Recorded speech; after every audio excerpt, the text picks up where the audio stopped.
What if I told you that a frozen island in the Arctic could trigger one of the biggest geopolitical disputes in the world? Not over oil in the Middle East, not over Taiwan, but over Greenland. A territory covered in ice with fewer than 60,000 people suddenly became the center of global attention after a statement made by Donald Trump in Davos. Before we dive into what happened and why it matters, subscribe to the channel and leave a like. It really helps the channel grow and brings more deep geopolitical analysis like this to you. Now let's get into it. During a special speech at the World Economic Forum in Davos, President Donald Trump stated that the United States is trying to negotiate immediately to acquire Greenland. This was not a joke. Trump made it clear that Washington sees Greenland as a strategic priority and believes the U.S. is the nation best suited to control and defend it.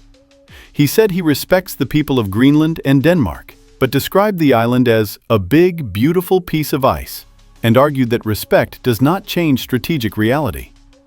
According to Trump, no nation or group of nations is better positioned to defend Greenland than the United States. To justify this claim, he turned to history. Trump cited World War II, saying Denmark collapsed to Nazi Germany in just 6 hours. Because of that, the United States was forced to deploy troops to protect Greenland at enormous financial and military cost. After the war, which he emphasized America won big, the U.S. returned control of Greenland to Denmark. Today, Trump openly says that decision was a mistake. In his words, "We were stupid, we gave it back, and now they're ungrateful."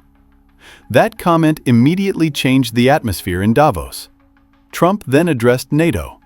He said the Greenland issue is not a threat to the alliance, but strongly criticized it. According to him, the United States pays for NATO, provides security, and gets nothing in return. And when asked what the U.S. wants in exchange, his answer was simple: Greenland. For European leaders, this was deeply unsettling. It suggested alliances could become transactional, with territory treated as payment for protection. Trump then expanded his criticism to Europe as a whole. He said he loves Europe and wants it to succeed, but claimed it is not moving in the right direction. He blamed left-wing governments for high energy prices in countries like Germany and the United Kingdom, mocking environmental policies as the new green scam. He argued that energy should generate profit, not losses, and criticized wind turbines, saying they damage landscapes, kill birds, and don't deliver reliable power. Reactions inside the hall were divided. Some applauded. Others sat in visible discomfort. Outside, the tension was even clearer. Trump arrived by helicopter in a city marked by protest messages in the snow, reading, "Stop Wars Now," and a nearby mountain lit with the words, "No Kings." World leaders quickly responded. France warned against U.S. attempts to subordinate Europe. NATO's leadership called for calm and measured diplomacy. France announced military exercises in Greenland. Canada warned that the world is experiencing a rupture in the global system.